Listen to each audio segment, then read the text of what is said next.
بسم اللہ الرحمن الرحیم۔ مقدمہ مرزائیہ بہاولپور، جلد نمبر 1، صفحہ نمبر 89۔ فیصلہ جناب ڈسٹرکٹ جج صاحب بہاولپور، مورخہ 21 نومبر 1928 جس کی روح سے باتباع فیصلہ چیف کورٹ بہاولپور، مورخہ 7 مارچ 1923 بعنوان مقدمہ جندوڈی بنام کریم بخش، مقدمہ مسمات غلام عائشہ بنت الہی بخش خارج کیا گیا۔ تجویز آخر باجلاس جناب منشی محمد اکبر خان صاحب BA LLB ڈسٹرکٹ جج بہاولپور، بمقدمہ مسمات غلام عائشہ بنام عبدالرزاق دعویٰ تنسیخ نکاح۔ فیصلہ: یہ مقدمہ من جانب مسمات غلام عائشہ اپنے خاوند عبدالرزاق کے خلاف برائے تنسیخ نکاح بدیں بیان دائر کیا ہے کہ مدعیہ کے ایام صغر سنی میں اس کے والد نے اس کا نکاح مدعا علیہ کے ساتھ بموجب احکام شرع شریف کرایا، جس کو عرصہ 14-15 سال کا ہو گیا ہوگا۔ مدعیہ اب تک نابالغ رہی، عرصہ 2 سال سے بالغ ہوئی ہے، لیکن اس کے خاوند نے مذہب اہل سنت والجماعت ترک کر کے قادیانی مذہب اختیار کر لیا ہے۔ اس مذہب اختیار کرنے سے وہ مرتد ہو گیا ہے اور بوجہ ارتداد مدعا علیہ مدعیہ کا نکاح فسخ ہو چکا ہے، اس لیے مستحق انفراق زوجیت ہے۔ اس لیے یہ قرار دیا جائے کہ مدعیہ بوجہ مدعا علیہ کے مرزئی ہو جانے کے وہ اس کی منکوحہ جائز نہیں رہی، اور مدعا علیہ کے ساتھ اس کا نکاح بوجہ ارتداد مدعا علیہ نہیں رہا۔ مدعا علیہ نے اول تو اپنے مرزائی ہونے سے انکار کیا، دوسرا یہ کہا اگر مدعیہ یہ ثابت کر بھی دے کہ وہ یعنی مدعا علیہ فرقہ قادیانیہ سے تعلق رکھتا ہے تو بھی اس حالت میں نکاح قابل تنسیخ نہیں ہے۔ یہ مقدمہ پہلے عدالت منصفی احمد پور شرقیہ میں دائر تھا، بحکم 7 مئی 1927 عدالت عالیہ چیف کورٹ عدالت ہاضہ میں منتقل ہو کر آیا۔ منصف صاحب احمد پور شرقیہ نے حسب ذیل امور تنقیح طلب قرار دیے۔ نمبر 1، کیا مدعا علیہ مذہب قادیانی یا مرزائی اختیار کر چکا ہے اور اس لیے ارتداد لازم آتا ہے؟ نمبر 2، اگر تنقیح بالا مدعیہ ثابت ہو تو کیا نکاح فیما بین فریقین قابل انفساخ ہے؟ تنقیح اول کے ثبوت میں مدعیہ کی طرف سے مدعا علیہ کی شہادت بطور گواہ قلم بند کی گئی۔ اس میں مدعا علیہ نے تسلیم کیا کہ وہ مرزا غلام احمد کو مسیح موعود تسلیم کرتا ہے اور ساتھ ہی نبی بھی مانتا ہے، اور بیان کیا کہ وہ سلسلہ احمدیہ میں منسلک ہو چکا ہے اور مرزا صاحب کو نبی مانتا ہے، اسی معنی میں جیسا کہ دیگر انبیاء ہیں کہ ان پر وحی اور الہام وارد ہوتے تھے۔ گویا اس بیان سے اس نے یہ تسلیم کر لیا کہ وہ مذہب قادیانی یا مرزائیت اختیار کر چکا ہے۔ مدعا علیہ کی اس تسلیم کے بعد باقی 2 سوال قابل بحث رہ جاتے ہیں۔ ایک یہ کہ کیا مذہب مرزائیت اختیار کرنے سے ارتداد واقع ہو جاتا ہے؟ دوسرا یہ کہ اگر یہ پایا جائے کہ اس مذہب کے قبول کرنے سے اس کا پیرو مرتد ہو جاتا ہے تو کیا اس صورت میں اس کا نکاح اہل سنت والجماعت عورت کے ساتھ فسخ ہو جاتا ہے؟ یہ ہر 2 سوالات پہلے ریاست ہاضہ میں بمقدمہ مسمات جندوڈی بنام کریم بخش زیر بحث آ کر عدالت عالیہ چیف کورٹ بہاولپور سے آخری طور پر طے ہو چکے ہیں۔ ملاحظہ ہو فیصلہ 7 مارچ 1923 عدالت عالیہ چیف کورٹ بمقدمہ اپیل مسمات جندوڈی بنام کریم بخش نبارازی حکم 22 اگست 1917 عدالت ہاضہ۔ اس فیصلہ میں ہر 2 سوالات پر مکمل بحث کی جا کر یہ قرار دیا گیا ہے کہ احمدی مسلمانوں کا ایک فرقہ ہے، نہ کہ اسلام سے باہر، اور کہ مرزائی مذہب اختیار کرنے سے سنی عورت کا نکاح فسخ نہیں ہو جاتا۔ اس قرارداد کی تائید میں عدالت عالیہ نے مدراس، پٹنہ اور پنجاب ہائی کورٹوں کے فیصلہ جات کے حوالے دیے ہیں۔ مدعیہ کی طرف سے ان فیصلہ جات کی کوئی تردید پیش نہیں کی گئی۔ اس کا زیادہ تر انحصار علماء ہند کے فتویٰ پر ہے، جن میں مرزائی مذہب کے پیرو مرتد اور کافر قرار دیے گئے ہیں، اور یہ قرار دیا گیا ہے کہ اس مذہب کے اختیار کرنے سے سنی عورت کا نکاح خاوند کے ساتھ نہیں رہتا، فسخ ہو جاتا ہے۔ ان فیصلہ جات کی موجودگی میں تو یہ مقدمہ روز اول ڈسمس کیے جانے کے قابل تھا، لیکن میں نے اس خیال سے کہ شاید ان فیصلہ جات کی تردید میں کوئی نیا فیصلہ صادر ہوا ہو، مدعیہ کو کافی عرصہ مہلت دی کہ وہ ان فیصلہ جات کے خلاف کوئی سند پیش کرے، لیکن اس نے بجز فتویٰ پر اصرار کرنے کے کوئی تردیدی فیصلہ پیش نہیں کیا۔ عدالت ہادہ سے بھی ہندوستان کے مستند دارالعلوم سے یہ معلوم کرنے کی کوشش کی گئی کہ اس مذہب مرزائیت کے متعلق علماء بیرون ہند کی کیا رائے ہے، اور کہ ان کے نزدیک اس مذہب کے اختیار کرنے والا مرتد ہو جاتا ہے اور اس ارتداد کی وجہ سے اس کا نکاح سنی عورت کے ساتھ فسخ ہو جاتا ہے، لیکن اس قسم کا فتویٰ کہیں سے دستیاب نہیں ہوا۔ ذاتی طور پر تو میری رائے یہ ہے کہ ریاست چونکہ ایک اسلامی ریاست ہے اور سوال زیر بحث ایک حل اور حرمت کا سوال ہے، اس لیے اس کا تصفیہ پابندی احکام شرعی ہونا چاہیے، نہ کہ اتباع اینگلو انڈین محمدن لا کے، جس پر کہ فیصلہ جات محولہ بالا مبنی ہیں۔ لیکن میری یہ رائے بمقابلہ فیصلہ جات عدالت اعلیٰ کوئی وقعت نہیں رکھتی، اور میں مجبور ہوں کہ اس بارے میں عدالت عالیہ چیف کورٹ پنجاب و عدالت عالیہ چیف کورٹ بہاولپور کی تقلید کروں۔ اس لیے باتباع فیصلہ جات محولہ بالا مدعیہ کی حجت پر کوئی التفات نہیں کر سکتا، اور اس سوال کو عدالت اعلیٰ کے لیے کھلا چھوڑتے ہوئے دعویٰ مدعیہ ڈسمس کرتا ہوں۔ نوعیت مقدمہ کے لحاظ سے میں مناسب سمجھتا ہوں کہ فریقین اپنا اپنا خرچہ برداشت کریں۔ مختار مدعیہ حاضر ہے، اسے حکم سنایا گیا۔ مثل داخل دفتر ہو، 21 نومبر 1928، 7 جمادی الثانی 1327 ہجری، دستخط محمد اکبر، ڈسٹرکٹ جج بہاولپور۔ فیصلہ مسمات جندوڈی بنام کریم بخش، مصدرہ 7 مارچ 1923 چیف کورٹ بہاولپور۔ تجویز اخیر باجلاس عالی جناب مہتا اودوداس صاحب بہادر، جج چیف کورٹ بہاولپور، مثل نمبر 74، تاریخ مرجوعہ 23 ستمبر 1917، تاریخ فیصلہ 7 مارچ 1923، مسمات جندوڈی زوجہ کریم بخش و دوست محمد ولد محمد بخش، اقوام پونگ نگر، سکنہ ہائی اوچ متبرکہ مدعا علیہم، بنام اپیلانٹ کریم بخش ولد حیات ذات پونگر، سکنہ اوچ متبرکہ مدعی، رسپانڈنٹ، اپیل بناراضی حکم 22 اگست 1917 صاحب، ڈسٹرکٹ جج بہاولپور، جس کی روح سے بمنظوری اپیل دعویٰ بما خرچہ ڈگری کیا گیا بمراد منسوخی اس کے۔ فیصلہ منشی محمد اکبر خان صاحب، منصف درجہ اول بہاولپور نے بحکم 10 مارچ 1917 دعویٰ خارج کیا۔ صاحب ڈسٹرکٹ جج بہاولپور نے بحکم 22 اگست 1917 دعویٰ ڈگری کیا۔ عدالت ہادہ میں اپیل ہوئی جو ستمبر 1917 سے دائر ہے۔ مفصل واقعات عدالت ابتدائی کے فیصلہ میں درج ہیں۔ اہم سوال یہ تھا کہ مدعی احمدی ہو جانے سے مسلمان نہیں رہا، اور اس لیے اس کا نکاح مسمات جندوڈی مدعا علیہ سے، جو بموجب شرع شریف ہوا، فسخ ہو گیا ہے۔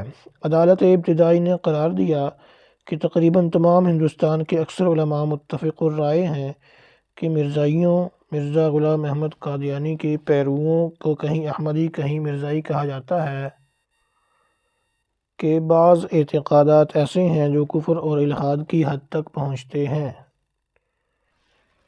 ان علماء میں سے اکثر مدرسہ عربیہ دیوبند کے تعلیم یافتہ ہیں، اور آج کل ہندوستان میں دیوبند علم فقہ کا مستند دارالعلوم خیال کیا جاتا ہے، اس لیے احمدی کو مسلمان نہیں سمجھا جا سکتا۔ صاحب ڈسٹرکٹ جج نے قرار دیا کہ پٹنہ اور پنجاب ہائی کورٹ کے فیصلہ جات کی روح سے احمدیوں کو مسلمان سمجھا گیا ہے۔ اپیل میں اصرار کیا گیا ہے کہ علماء دین ملک ہند، عرب عجم کی روح سے احمدی مسلمان سمجھے گئے ہیں۔ عدالت ہادہ میں اپیل کی مثل باقاعدہ پیش نہیں ہوتی رہی۔ 15 اگست 1918 کو پیش ہونی تھی، اس کے بجائے 25 اکتوبر 1918 کو پیش ہوئی۔ تاریخ مذکور پر جناب میر سراج الدین صاحب بہادر، چیف جج سابق ریاست بہاولپور، صاحب بہادر کے اجلاس سے ایک حکم لکھا گیا کہ ہر دو فریق کے مستند علماء کو طلب کیا جاوے۔ ایک فریق سے پوچھا جاوے کہ مرزا صاحب کے کون سے ایسے اعتقاد ہیں جو ان کو دائرہ اسلام سے خارج کرتے ہیں۔ دوسرے فریق سے پوچھا جاوے کہ وہ ان اعتقادوں کو مرزا صاحب سے منسوب کرتے ہیں یا نہ۔ نیز ایک تنقیح اس بارہ میں قائم ہو کہ وہ مدعی مرزا صاحب کے ان معتقدات کا جو اصلی حنفی مذہب کے مغایر ہیں قائل ہیں۔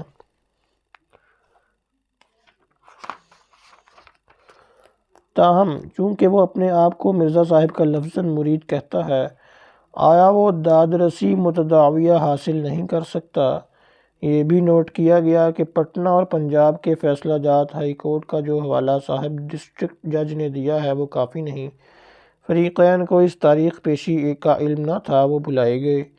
کریم بخش مدعی رسپانڈنٹ نے 28 فروری 1920 کو عدالت ہاضہ میں یہ بیان دیا کہ میں مرزائی نہیں، مجھے توبہ کرائی جائے۔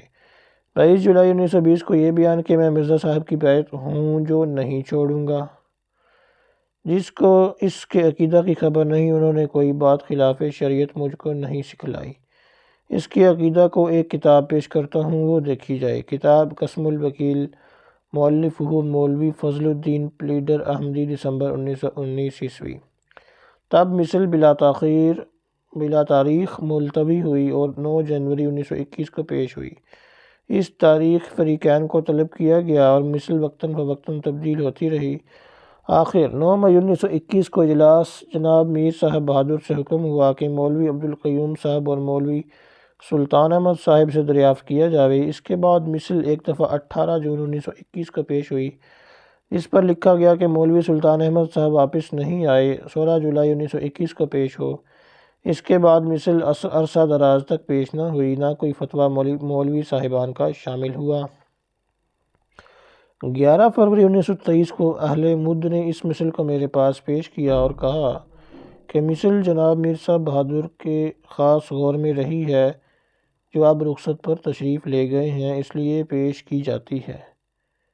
میں دیکھتا ہوں کہ مثل عرصہ دراز سے دائر ہے اور بلا وجہ معارض تعویق میں آ رہی ہے۔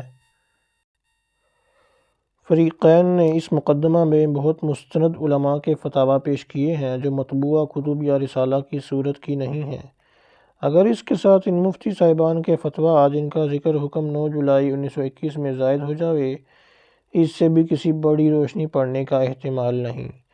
بالخصوص حکم 9 مئی 1921 کی اس وقت تک کوئی تعمیل نہیں ہوئی، برعکس اس کے مدراس ہائی کورٹ کا ایک تازہ فیصلہ نکلا ہے جو معاملہ ہاضہ کے بالکل مطابق ہے اور اس مقدمہ کے فیصلہ کرنے میں بہت مدد دیتا ہے۔ اس میں ایک مسلمان شوہر احمدی ہوا تھا، اس کی بیوی نے نکاح ثانی کر لیا، جس پر جرم دفعہ 494 تعزیرات ہند چلا کر اس کو سزا دی گئی۔ سوال یہ اٹھایا گیا تھا کہ شوہر کے احمدی ہو جانے سے وہ کافر ہو گیا اور اس لیے اس کا نکاح اپنی بیوی سے ٹوٹ گیا۔ مقدمہ مذکور میں پہلا سوال یہ تھا کہ آیا کسی مذہب کے عقائد معلوم کرنے کے لیے اس مذہب کے کسی خاص پیرو کی رائے پر حصر نہ کرنا چاہیے، بلکہ یہ دیکھنا چاہیے کہ مجموعی طور پر اس مذہب کے لوگ بالعموم کیا مانتے ہیں۔ اس پر عدالت ہائی کورٹ کی رائے یہ تھی کہ مسئلہ اجماع، جس کی روح سے کثرت رائے سے کسی مسئلہ کو ثابت قرار دیا جاتا ہے، مسلمانوں میں پورے طور پر نہیں مانا جاتا، لیکن اگر ہم مسئلہ اجماع کو تسلیم بھی کر لیں، تاہم ابھی تک مسلمانوں میں احمدیوں کی نسبت کوئی متحدہ رائے قائم نہیں ہوئی، اور یہ نہیں کہا جا سکتا کہ مسلمانوں میں عام طور پر یا ہندوستان میں کوئی ایسا فیصلہ احمدیوں کے مسلمان یا غیر مسلمان ہونے کی نسبت ہوا ہے جن کو قطعی کہا جا سکے۔ ان حالات میں جہاں کوئی ایسا سوال پیدا ہو تو عدالتوں کو خود اپنی رائے سے اس کو طے کرنا چاہیے۔ اس اصول کو سامنے رکھ کر صاحبان جج ہائی کورٹ نے اپنے طور پر اس امر کو دیکھا کہ احمدیوں کے اعتقاد کیا ہیں اور کہ ان سے احمدیوں کو مسلمان کہنا چاہیے یا نہ۔ احمدیوں کے اعتقاد اس کی اپنی تصانیف سے معلوم کرنے چاہیے، نہ کہ ان لوگوں کی تالیف اور تحریروں سے جو اس کو مسلمان نہیں مانتے۔ یہ امر تسلیم کیا جائے کہ احمدیوں کے عقائد صحیح طور ایک رسالہ مؤلف مسٹر شبیر علی بی اے میں درج ہیں، جس کو صدر انجمن احمدیہ قادیان پنجاب نے شائع کیا تھا۔ اس کتاب میں درج ہے ہم احمدی خدا کے فضل سے مسلمان ہیں۔ حضرت مصطفیٰ صلی اللہ علیہ وآلہ وسلم پیغمبر اسلام ہمارا پیشوا اور رہنما ہے۔ ہمارے روحانی علم کا شراب خدا کی کتاب سے ہے جس کو قرآن شریف کہتے ہیں۔ اس رسالہ کے مطالعہ سے معلوم ہوتا ہے کہ احمدی کلمہ کے قائل ہیں جس کے روح سے صرف ایک خدا وحدہ لا شریک ہے، اور حضرت محمد صاحب صلی اللہ علیہ وآلہ وسلم اس کے پیغمبر ہیں، اور وہ ان کی پیغمبری اور قرآن شریف کی سند کو بالکل تسلیم کرتے ہیں۔ وہ متقدمین مسلمانوں سے صرف چند امور میں اختلاف کرتے ہیں جس کا ذکر اس رسالہ میں ہے۔ وہ چند امور ذیل ہیں۔ نمبر 1، مسلمان کہتے ہیں کہ حضرت محمد صاحب صلی اللہ علیہ وسلم آخری پیغمبر تھے جن سے خدا نے گفتگو کی، اور کہ اس کے بعد وہ کسی سے گفتگو نہ کرے گا۔ احمدی کہتے ہیں کہ خدا بموجب گزشتہ کے اب بھی اپنے پاک خادموں سے گفتگو کرتا ہے اور کرتا رہے گا۔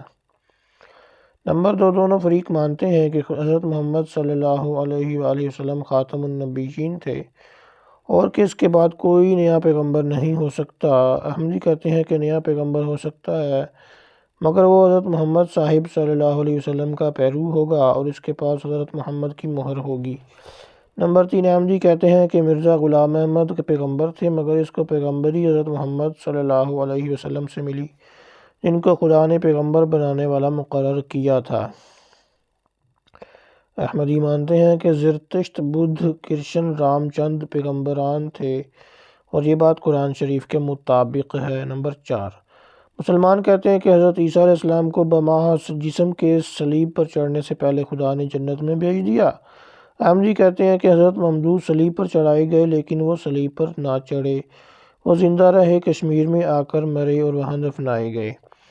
احمدی کہتے ہیں کہ حضرت عیسیٰ کے دوبارہ آنے کی جو پیشگوئی ہے وہ اس طرح پوری ہو گئی کہ حضرت ممدوح بذات ہی نہ آئیں گے بلکہ ان کی روح دوسرے میں داخل ہوگی اور ان کی روح مرزا صاحب میں داخل ہو گئی ہے۔ اس طرح پیشگوئی پوری ہو چکی ہے۔ نمبر 5، مسلمان کہتے ہیں کہ مہدی موعود جہاد کر کے اسلام کو تلوار سے پھیلائے گا۔ احمدی اس مسئلہ کو نہیں مانتے اور کہتے ہیں کہ مہدی اور مسیح ایک ہی ہیں اور کہ وہ اسلام کو بحث مباحثہ اور آسمانی علامات سے نہ کہ سختی سے پھیلائے گا۔ نمبر 6، احمدی سلطان ترکی کو خلیفہ نہیں مانتے اور کہتے ہیں کہ ایک مسلمان اس گورنمنٹ کا وفادار ہے جس کے تحت وہ رہتا ہے اور جو اس کی حفاظت کرتی ہے۔ ہائی کورٹ مدراس نے ان چند کا ذکر کر کے کہا ہے کہ یہ اختلاف ایسے نہیں جس کی بنا پر احمدیوں کو مسلمان نہ کہا جاوے بلکہ مرتد خیال کیا جاوے۔ وہ کلمہ کو مانتے ہیں، حضرت محمد صاحب صلی اللہ علیہ وسلم کی پیغمبری اور قرآن کے حکم کو مانتے ہیں۔ بلا شبہ مسلمان ہونے کے لیے یہی ضروری شرائط ہیں جیسا کہ جسٹس امیر علی اور عبد الرحیم نے اپنی اپنی کتب میں لکھا ہے۔ جو چند امور اختلاف کے ہیں وہ بنیادی امور نہیں۔ اختلافی امور نمبر 5، 6 ایسی باتوں پر ہیں جس کو کسی صورت میں بنیادی نہیں کہا جا سکتا۔ حالات زمانہ کے مطابق اسلام کی اشاعت کے مختلف طریق یا مختلف حکومتوں کے ماتحت رہنے کی ضرورتیں پیدا ہوتی رہتی ہیں۔ اختلاف نمبر 4 سے بھی یہ نہیں معلوم ہوتا کہ اس سے اسلام کی کسی بنیادی بات سے انکار ہو جاتا ہے۔ اختلاف نمبر 3 کے متعلق جہاں یہ کہا گیا ہے کہ کرشن اور رام بھی خدا کے نیک خادم تھے، اسی طرح جہاں یہ کہتا ہے کہ میں مسیح موعود ہوں، وہاں دوسری جگہ یہ بھی کہتا ہے کہ خدا کے الہام کو ماننے والا پورا پیغمبر نہیں کہا جا سکتا، کیونکہ یہ کہنا حضرت محمد صاحب صلی اللہ علیہ وسلم کی بے ادبی ہے، اور کہ حضرت محمد صاحب صلی اللہ علیہ وسلم کے بعد کوئی ایسا پیغمبر نہیں ہو سکتا جو کہ شرع کے دینے والا ہو۔ اس کے واسطے دروازہ مکمل طور پر بند ہو چکا ہے۔ صرف اس امر کا ماننا کہ مرزا صاحب مسیح موعود تھے، قرآن شریف کے کسی بنیادی مسئلہ سے انکار یا معتقدین کے اعتقاد کے برخلاف نہیں خیال کیا جا سکتا، تاوقت کہ قرآن شریف کی کسی متذکرہ پیشگوئی کی بابت کسی قسم کا محاکمہ کرنا بھی ناجائز نہ خیال کیا جاوے۔ اختلاف نمبر 2 میں مرزا صاحب اسلام کے بنیادی اصولوں کو پیش نظر رکھتے ہیں اور خدا کی وحدانیت اور حضرت محمد صاحب صلی اللہ علیہ وسلم کی برتری کو قائم رکھتے ہیں۔ اسی طرح ہائی کورٹ مدراس نے قرار دیا ہے کہ احمدی مسلمانوں کا ایک فرقہ ہے کہ اسلام سے باہر ہے۔ پنجاب اور پٹنہ ہائی کورٹوں کے فیصلہ جات پہلے اس کے مطابق ہو چکے ہیں۔ ان حالات میں اس مقدمہ کو اب معرض تعویق میں رکھنا غیر ضروری خیال کر کے میں صاحب ڈسٹرکٹ جج بہاولپور سے اتفاق کرتا ہوں اور جو ڈگری صاحب موصوف نے عطا کی ہے اس کو بحال رکھتا ہوں۔ اپیل نامنظور کی جاتی ہے۔ نظر بحالات مقدمہ خرچہ فریقین بذمہ فریقین ہوگا۔ فریقین مدت سے غیر حاضر ہو رہے ہیں۔ حکم سر اجلاس صادر کیا گیا۔ فریقین کو فیصلہ کی اطلاع بذریعہ ڈاک دی جاوے۔ اختیار با اجلاس کامل 7 مارچ 1923 عیسوی دستخط اودو داس بحرف اردو۔ فیصلہ مؤرخہ 10 مارچ 1917 عیسوی عدالت ابتدائی بعنوان مسمات جندوڈی بنام کریم بخش۔ تجویز اخیر باجلاس منشی محمد اکبر صاحب منصف درجہ اول بہاولپور۔ 1 مقدمہ نمبر 529 نمبر 2 نام مدعی کریم بخش ولد حیات ذات پونگر سکنہ اوچ متبرکہ۔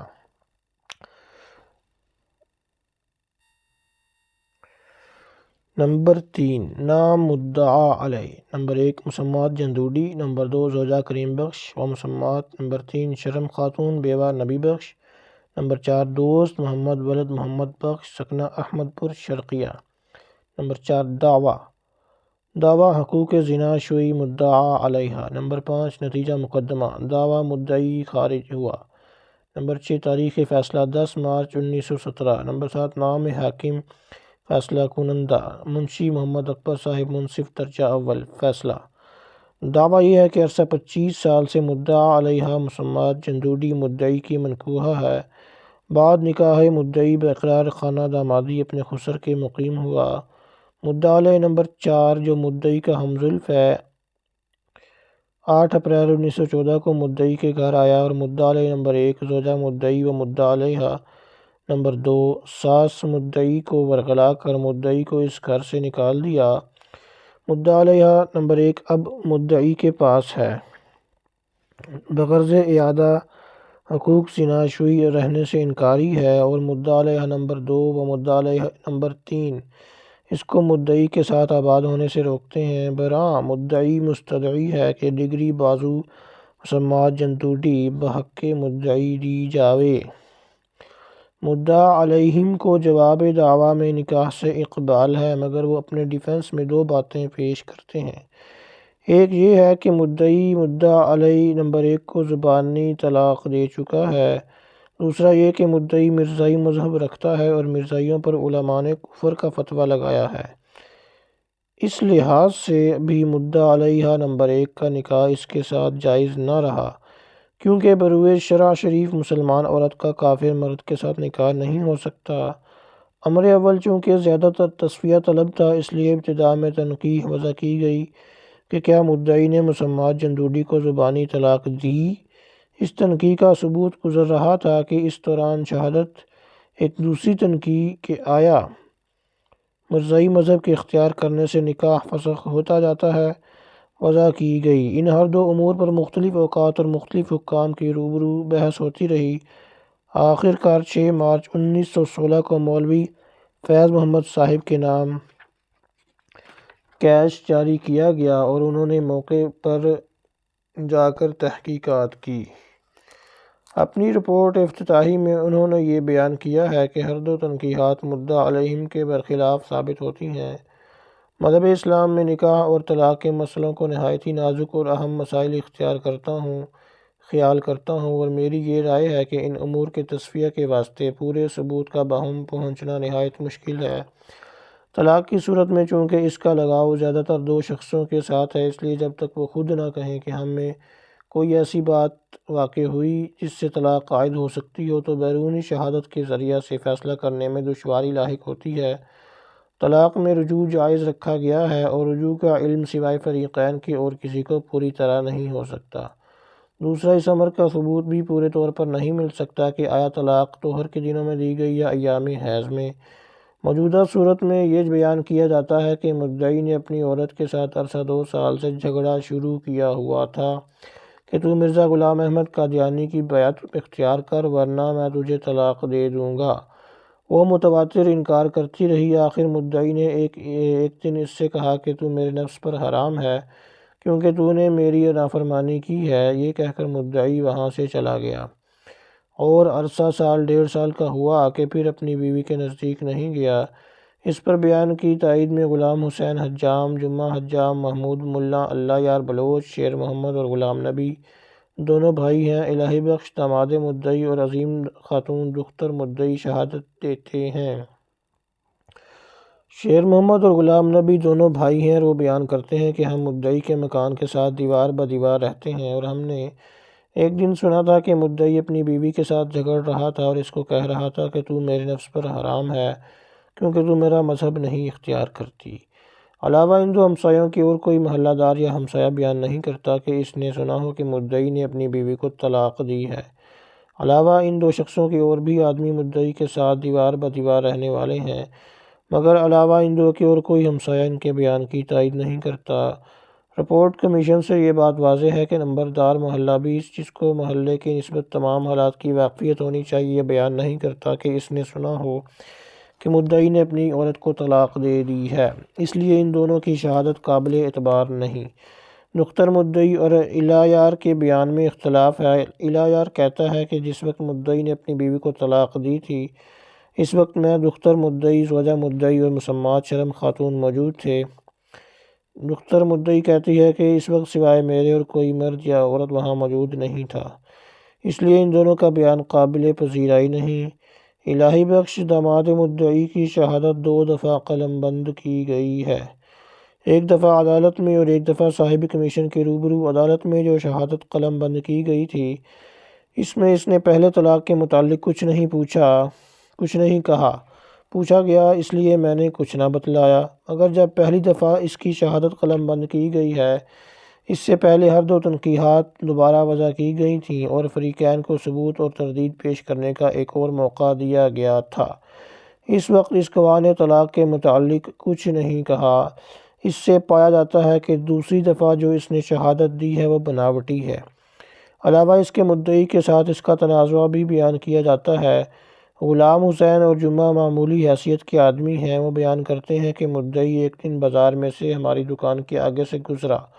ہم نے اس سے دریافت کیا کہ تم نے گھر میں کیسا جھگڑا برپا کیا ہوا ہے؟ اس نے جواب دیا کہ میری بیوی میرے مرشد کو نہیں مانتی، اس لیے میں نے اس کو اپنے نفس پر حرام کر دیا ہے۔ علاوہ کم حیثیت ہونے کے یہ دونوں شخص باپ بیٹا ہیں، اس لیے ان کی شہادت میں تصنع خیال کرتا ہوں۔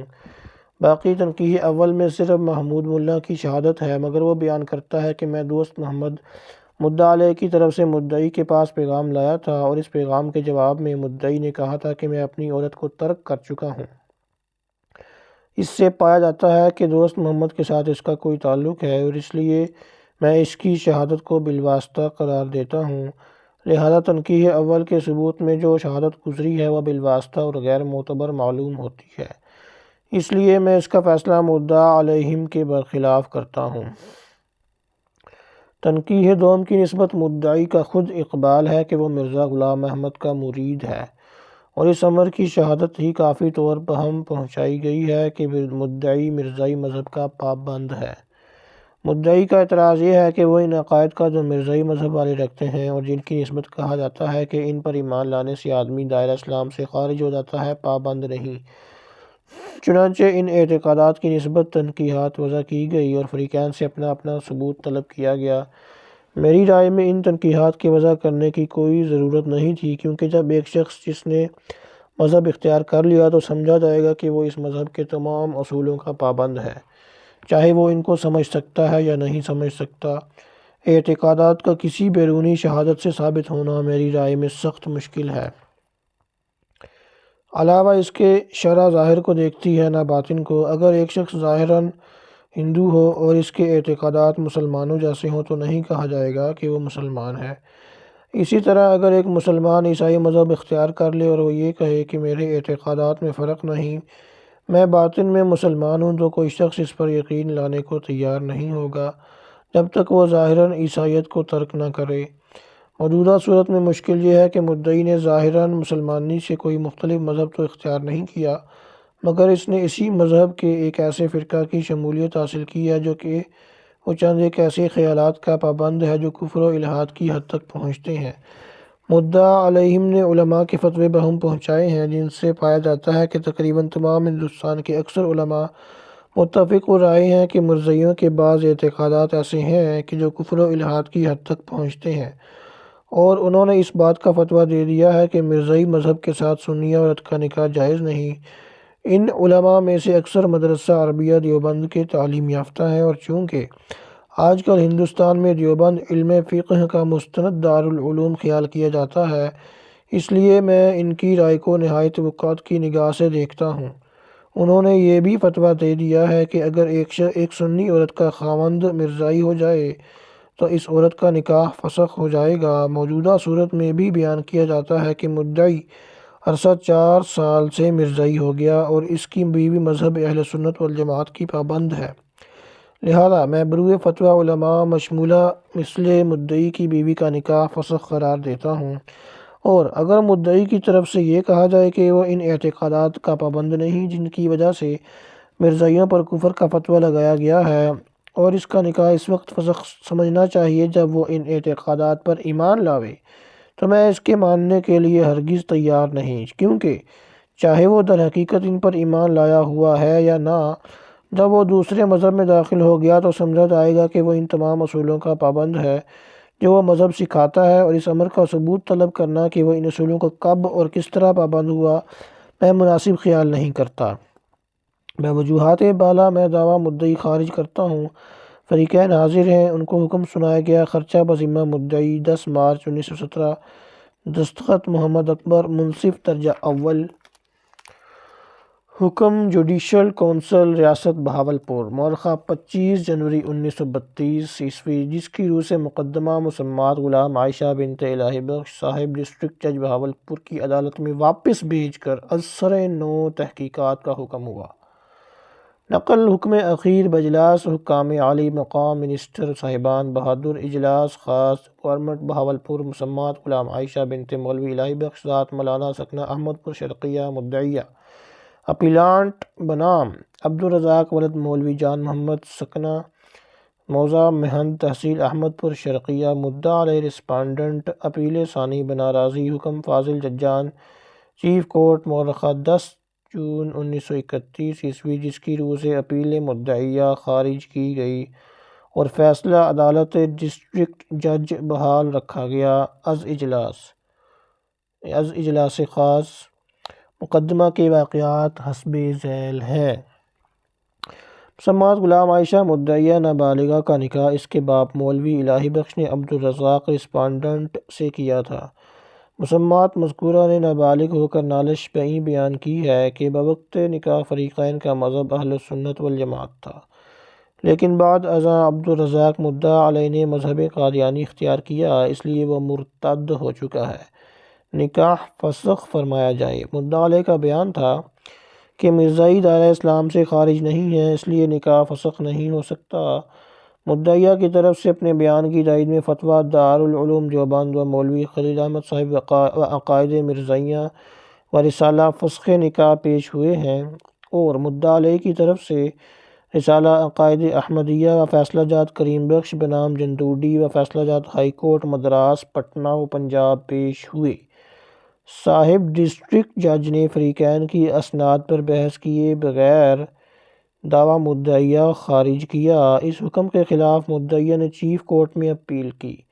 فاضل ججان چیف کورٹ اپنے فیصلے میں تسلیم کرتے ہیں کہ پٹنہ و پنجاب ہائی کورٹ کے فیصلہ جات مقدمہ ھذا میں حاوی نہیں ہو سکتے، کیونکہ ان میں غیر متعلق سوالات زیر بحث رہے ہیں۔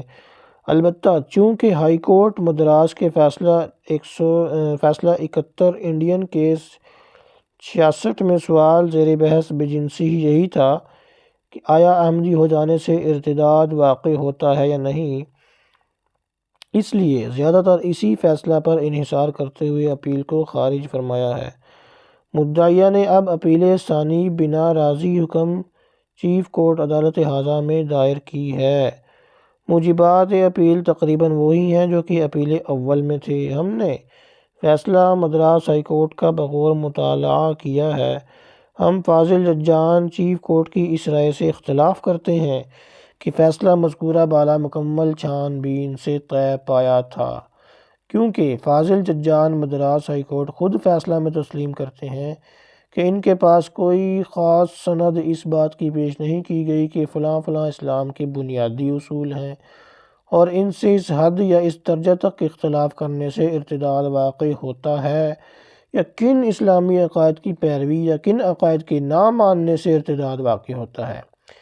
اسی فیصلہ میں پھر فاضل ججان تسلیم کرتے ہیں کہ اس سوال کو کہ آیا عقائد قادیانی سے ارتداد واقع ہوتا ہے یا نہیں، علماء اسلام بہتر فیصلہ کر سکتے ہیں۔ اس لیے ہماری رائے میں فاضل ججان مدراس ہائی کورٹ کا فیصلہ سوال زیر بحث پر قطعی نہیں ہے، اور ہمیں مقدمہ ھذا میں اس کی پیروی کرنے کی ضرورت نہیں ہے۔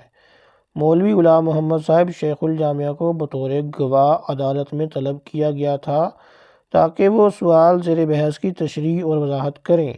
ان کا بیان ہے کہ اگر کسی شخص کا قادیانی عقائد کے مطابق یہ ایمان ہو کہ حضرت محمد صلی اللہ علیہ وسلم کے بعد کوئی اور نبی آیا ہے اور اس پر وحی نازل ہوئی ہے، تو ایسا شخص چونکہ ختم نبوت حضرت رسول کریم صلی اللہ علیہ وآلہ وسلم کا منکر ہے اور ختم نبوت اسلام کی ضروریات میں سے ہے، لہذا وہ کافر ہے اور دائرہ اسلام سے خارج ہے۔ مولوی صاحب موصوف نے بطور دلائل کئی ایک آیات قرآن شریف پیش کیں جن میں اچھی طرح واضح کر دیا گیا ہے کہ حضرت صلی اللہ علیہ وسلم کے بعد کوئی نبی نہیں آئے گا، مگر ہم اس مقدمہ کو فیصلہ کرنے کے لیے صرف شیخ الجامعہ صاحب کی رائے کو کافی نہیں سمجھتے، جب تک کہ دیگر ہندوستان کے بڑے بڑے علماء دین بھی ایسی رائے نہ رکھتے ہوں۔ اس لیے ہمارے خیال میں یہ مقدمہ مزید تحقیقات کا محتاج ہے، اور مدعا علیہ کو بھی موقع دینا چاہیے کہ شیخ الجامعہ صاحب کے بالمقابل اپنے دلائل پیش کرے۔ اس لیے ہم مزید تحقیقات کے لیے یہ مقدمہ پھر عدالت صاحب ڈسٹرکٹ جج بہاولپور میں بھیجتے ہیں اور ہدایت کرتے ہیں کہ یہ مقدمہ بروئے شرع شریف فیصلہ کیا جائے۔ تجویز بالا بمراد منصوری بحضور والا شان سرکار عالی دامہ اقبالہ و ملکہ پیش ہو 31 دسمبر 1931، دستخط منسٹر صاحبان بہادر اجلاس خاص از پیش کا سرکار عالی تجویز منظور ہے۔ 25 جنوری 1932، دستخط مبارک حضور سرکار عالی دامہ اقبالہ و ملکہ بمراد عمل درآمد بحوالہ اہل مد ہوا ہو اور فریقین کو 13 مارچ 1932 کو طلب کیا جائے۔ 18 فروری 1932، 10 شوال 1355 ہجری، محمد اکبر۔